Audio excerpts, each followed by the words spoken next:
Olá pessoal, aqui é o professor Haroldo, estamos na nossa quarta aula e hoje vamos tratar do seguinte assunto: pensando em um produto ou serviço, da idealização à demanda específica.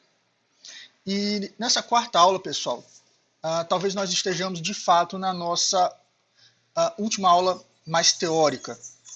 Da quinta aula para frente é mais uma aulinha prática de como fazer certos itens para comercialização, para coleta de dados, né? Então, mas hoje a gente ainda trabalha alguns conceitos e começamos aqui recapitulando o que temos aqui da aula anterior, que inclusive você pode conferir o link aqui embaixo na descrição, no qual nós falamos quais são os tipos de marketing, as características, né, dos ambientes físico e digital, por que pesquisar o mercado digital e as características de pesquisa no mercado digital. E hoje nós seguimos na transição, né, entre teoria e prática. Mas eu trouxe aqui para vocês uma coisa que eu achei muito interessante, que inclusive eu não conhecia até então. Na verdade, eu montei essa. Hoje é dia 27, foi ontem que eu montei essa aulinha aqui, e eu, procurando algum material, eu encontrei aqui os fatores críticos na idealização e desenvolvimento de produtos. E achei muito interessante quando o Robert Cooper, que é um autor, trabalha na parte de marketing industrial, lançamento de produtos, desenvolvimento de produtos, ele criou 7 fatores críticos. E eu trouxe aqui para vocês para a gente poder dar uma olhada, né? Quando você for pensar em um produto, seja para revender, seja para produzir e vender, quais são os elementos que você tem que pensar que podem levar a comercialização, a oferta que você está se propondo a ter sucesso ou não. Então, primeiro, um produto superior diferenciado que oferece benefícios exclusivos e uma proposta de valor atraente para o cliente. Pessoal, o direcionamento sempre foi, é e será o mercado. Só que o mercado é essencialmente formado por vários agentes. Aqui não é uma aula de teoria dos stakeholders, mas existem 3 que são inerentes ao nosso público-alvo aqui, micro, pequenas empresas, empreendedores informais, que são clientes, concorrentes e fornecedores. Você tem que ser atraente para os seus clientes. Então, ter uma proposta, como aqui o autor disse, um produto superior diferenciado, não está querendo dizer necessariamente que o seu produto ele é melhor do que os outros, ou que ele é muito mais barato. Mas a ideia é que ele tem que ser atrativo. Esse é o primeiro aspecto. Segundo, construir a voz do cliente. Um processo de um novo produto, para quem já for produzir, um processo de um novo produto é voltado para o mercado e focado no cliente. Já falamos isso aqui. Terceiro, tenha um plano antes de lançar o seu produto. E aí, tanto para quem produz, quanto para quem revende. Pessoal, tem muita gente por aí que está precisando fazer dinheiro, recebe um FGTS, recebe alguém que deve para ele, ele vai comprar um monte de mercadoria e tenta vender. Ou monta uma pequena estrutura em casa, geralmente com produtos alimentícios, e vai produzir alguma coisa e vai vender. Infelizmente, a maioria desses negócios quebra. Existem várias estatísticas do Sebrae, vocês podem ficar à vontade para pesquisar, que dizem que mais de 80% dos empreendimentos no Brasil, se eu não me engano, num prazo de 2 anos, aí, por favor me corrijam se eu estiver errado, eles quebram. Quais são as razões desses negócios quebrarem? Uma das principais razões é que essas pessoas elas não fazem um plano. E esse plano, embora existem várias técnicas de planos de negócio por aí, muitas vezes ele pode ser muito simples. É você colocar no papel de forma organizada, de forma que você consiga entender um conjunto de elementos que vão facilitar a sua vida na hora de tomar decisões. É para isso que serve um plano. Então, se você tem um computador, escreva no Word, no Excel. Se você tem papel e caneta, escreva. Se você quer fazer isso no celular, faça. Tem aplicativos já gratuitos para fazer esse tipo de coisa. fique à vontade, mas não confie apenas na sua mente.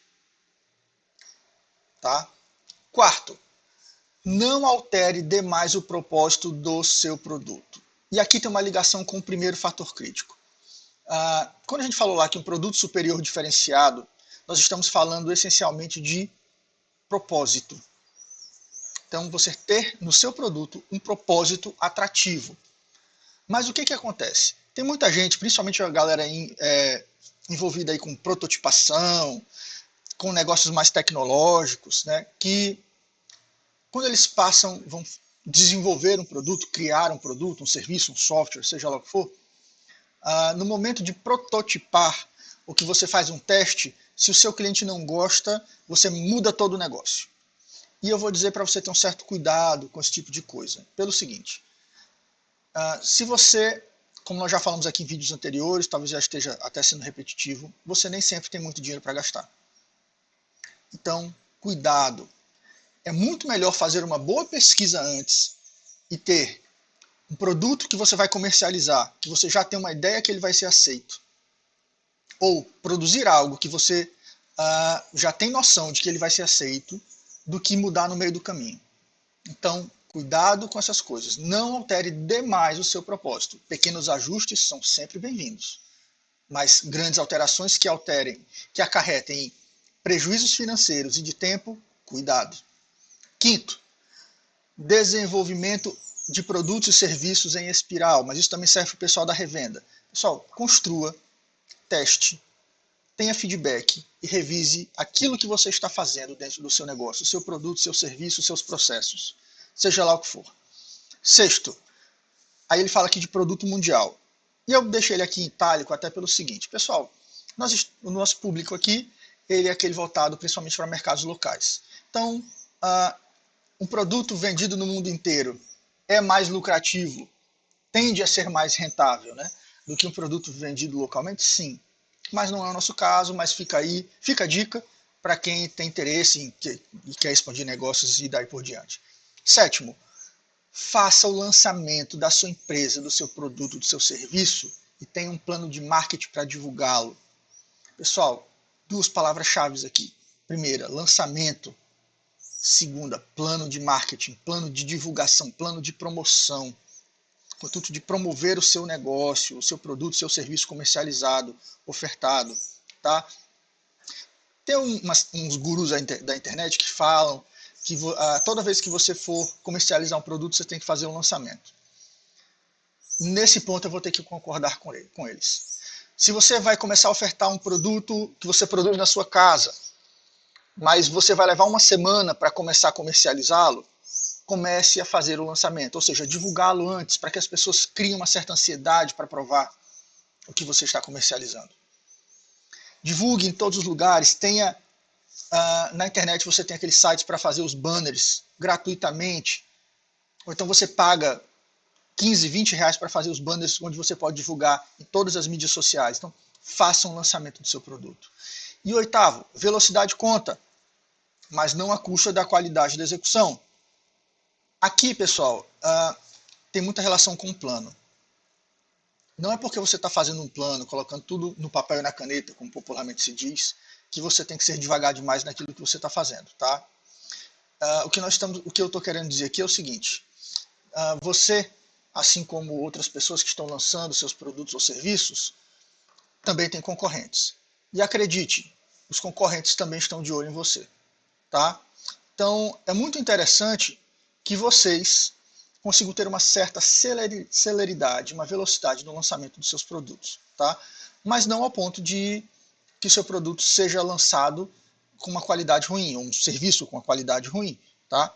Então, é preciso achar um ponto no meio do caminho entre velocidade e qualidade.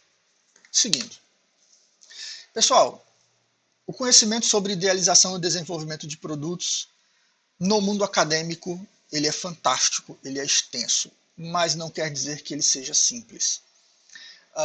Se vocês pegarem aqui esse artigo que está na fonte, aqui, vocês vão ver que é um negócio assim, eu particularmente achei fantástico quando vi esses esquemas, esses frameworks que o artigo aí do Barros Neto e Nobre trouxeram. Mas não só esse trabalho, são vários outros, eles não trazem uma abordagem muito simples para a população comum. Então, tome cuidado na hora se você tiver interesse para esse tipo de literatura. Tá? Não porque ele esteja errado, ao contrário, está muito certo. Só que ele é complexo. E, além disso, a maioria dos trabalhos acadêmicos eles visam análise, eles trabalham com análise em grandes empresas. Empresas médias empresas, grandes empresas ou mega empresas. E isso não é a realidade do micro, pequeno empreendedor ou do empreendedor informal. Tá? Então, pé no chão, cuidado. E a gente entra aqui, pessoal, de fato, no cerne da nossa aula. Idealização. Você vai pensar de forma distinta a idealização de um produto se você for produzir e vender ou se você for apenas revender. Eu trouxe aqui para vocês uma síntese, né, de quais seriam as características da idealização para revenda ou para produção, fabricação e venda. Tá? Vamos começar aqui com a revenda. Primeiro ponto, pessoal. Na verdade, vamos fazer assim, vamos trabalhar os dois, porque são itens muito parecidos, tem as suas distinções, mas é importante a gente pensar aqui. Primeira coisa para quem vai revender algo ou produzir e vender. Conheça a si. Conheça você mesmo. Conheça a si mesmo. Pode até ser um pleonasmo isso aqui. Mas o que é a ideia? Pessoal, verifique quais são as suas experiências no comércio, se você já tem. Se você sabe produzir alguma coisa, tá? Qual a infraestrutura na sua casa, no seu ambiente que você já dispõe. Muitas vezes você já dispõe de alguma coisa. Verifique qual a sua disponibilidade financeira, certo? Verifique o que você gostaria de produzir, o que você gostaria de revender. Por quê? Já bastam os riscos da própria comercialização, pessoal. Ser infeliz naquilo que está fazendo piora muito a situação. Então, quando você faz aquilo que você não gosta, você também aumenta os riscos do seu negócio. Então, verifique quais são os seus conhecimentos, as suas habilidades e as suas atitudes para um determinado segmento. Agora vamos trabalhar aqui com exemplos. Imagine que você, geralmente mulheres, mas não é uma exclusividade, gostam de trabalhar com produtos de estética. Cosméticos, maquiagem, coisas para cabelo e tudo mais. E você quer revender alguma coisa. Né? Mas aí o que acontece? De repente, você acha que esse mercado é muito arriscado e tenta e vai buscar uma outra coisa que não tem nada a ver com você. O simples fato de você mudar de um segmento que você não tem nenhuma afinidade, o simples fato, desculpa a gagueira, de você mudar para um segmento que não tem nada a ver com você, já traz riscos. Mais riscos do que você teria com aquilo que você sabe comercializar. Então, no caso de quem produz, você por um acaso gosta de produzir aí, por exemplo, máscaras. Você tem uma afinidade com costura, corte e costura, tem uma máquina em casa, tem alguma coisa que prensa TNT, mas aí você vê todo mundo comercializando por aí e acha, todo mundo está vendendo, eu vou fazer uma outra coisa, que muitas vezes não tem nada a ver com o que você sabe. Então, os riscos aumentam. É muito melhor que você trabalhe com aquilo que você já tem alguma afinidade. Para o pessoal que vai trabalhar com revenda, ou mesmo quem produz, atividades anteriores de trabalho, você muitas vezes já conhece fornecedores, pessoas que já estão no ramo, já tem uma afinidade com as características do produto, das marcas. Segue. Segue naquilo que você já tem experiência. E não pense que isso, que as características que você tem não são comercializáveis. Pessoal, tudo é comercializável. Esses dias eu estive conversando com um amigo, um bom amigo, que hoje mora em Natal, e ele disse para mim, Haroldo, eu não sei fazer nada que dê dinheiro. Eu falei para ele assim, será?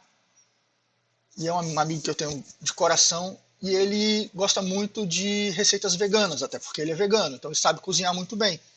E a minha ideia para ele foi, faça vídeos ensinando as pessoas a cozinhar aquilo que você sabe, comida vegana. E ele já começou. Então, está montando um curso, já está pensando em outros cursos que ele pode fazer também, de como ter uma horta em casa, coisas desse tipo. Se você não tem nenhuma experiência, nunca vendeu nada, nunca comercializou nada, nunca sequer trabalhou, você tem, no mínimo, o conhecimento de quem é consumidor. Então, às vezes, tem um produto, um serviço que você utiliza, que você consome, que você gosta. Então, vá por esse caminho que você gosta. Mas a ideia é sair do zero, para quem tem pouco dinheiro para perder, é mais complicado. Então, é melhor sair daquilo que você já tem algum conhecimento. Segunda etapa, conhecer o seu cliente. Pessoal, seu produto ou serviço, seja aquilo que você vai revender ou produzir, tem que ter um propósito, tem que ter um valor, tem que ter características inerentes à atratividade do consumidor. Então, precisa conhecer o cliente. Como conhecer o cliente? Sabendo quem ele é. Idade, gênero, sexo no caso, renda, onde ele está, quais são as marcas que ele gosta, quais são as características do produto que ele gosta, quanto ele está disposto a pagar, como ele gosta de pagar, preço, prazo, é cartão, é crediário, é na promissória, é na promessa. Enfim, existe uma série de características que são inerentes a conhecer o cliente. Existe uma característica muito importante na hora de você conhecer o seu cliente, pessoal, muito, que está ligada a todas essas aqui que eu falei, que é conhecer a sua demanda. Como assim? O que é isso? Pessoal, para quantas pessoas você poderia vender? É isso que eu estou querendo dizer aqui. É o tamanho do seu mercado. É o tamanho, a quantidade de pessoas que você pode começar vendendo. Quando você conhece o seu cliente, todos esses itens que eu falei aqui, que estão no nosso slide, você também tem que se preocupar com o tamanho da sua demanda. Imagine que você se programou para vender 10 unidades de um produto no seu lançamento, mas aí você tem 30 pessoas pedindo, você já vai deixar 20 na mão.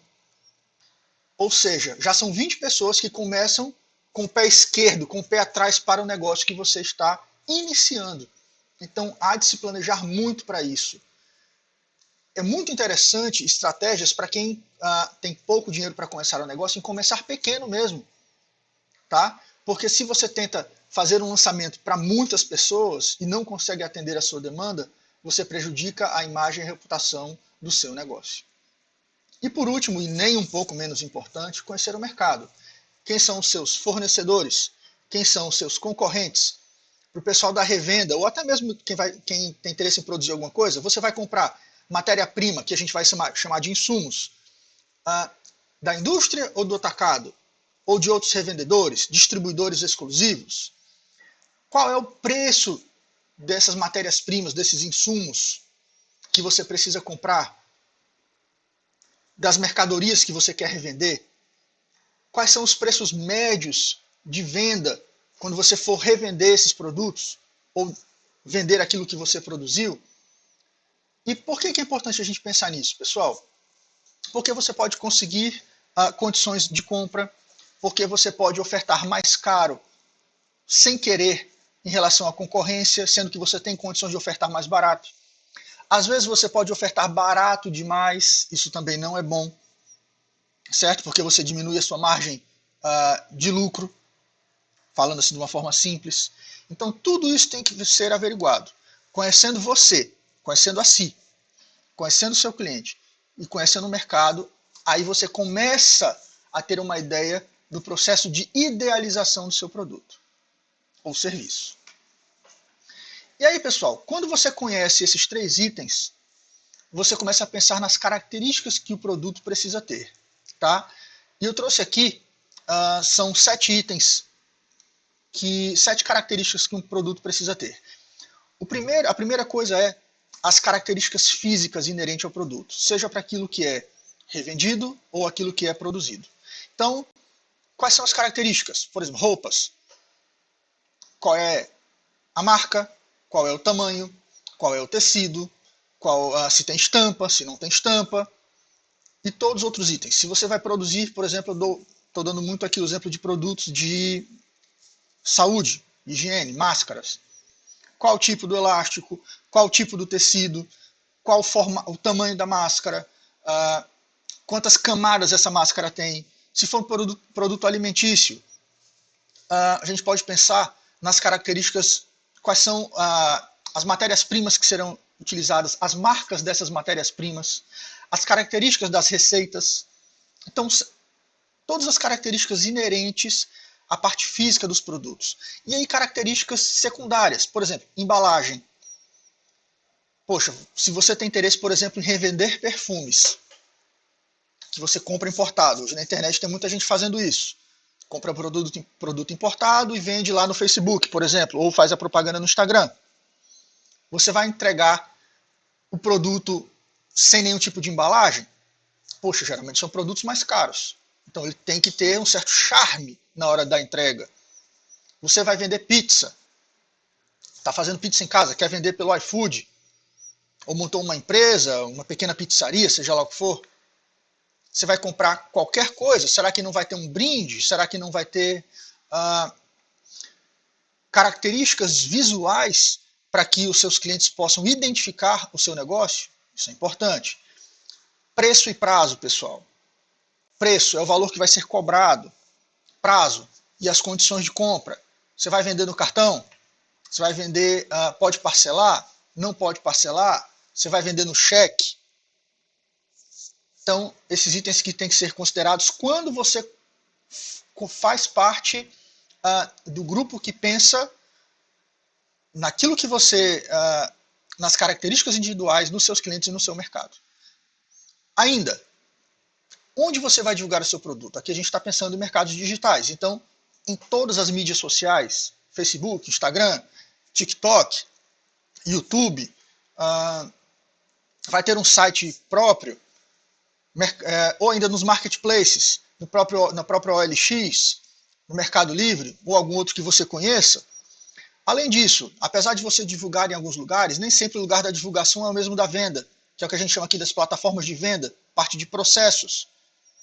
Você faz um anúncio no Instagram, mas vende no OLX, ou vende no Mercado Pago, ou não sei, né? Fica a seu critério pensar esse item.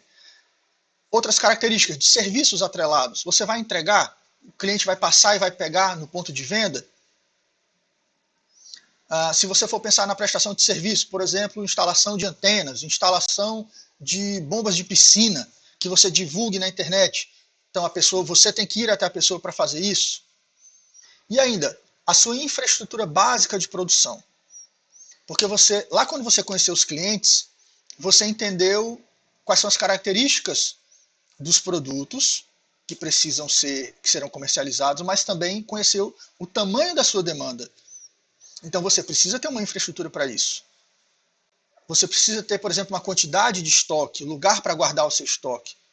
Então, quando você junta todo esse elemento aqui, aí de fato você teve agora a sua idealização, pessoal. A partir disso é que você vai começar o seu teste, seu experimento ou prototipação, que a gente vai ver nas próximas aulas. Tá? E depois de testar, ou experimentar, ou fazer o que a gente chama de protótipo, é que você vai começar a vender. Tranquilo? Então, pensando nesses itens, aqui a gente tem a idealização e a identificação dos nichos que serão vendidos. E nós acabamos aqui a nossa quarta aula, pessoal. Gostei de ver vocês. Um abraço e até a próxima.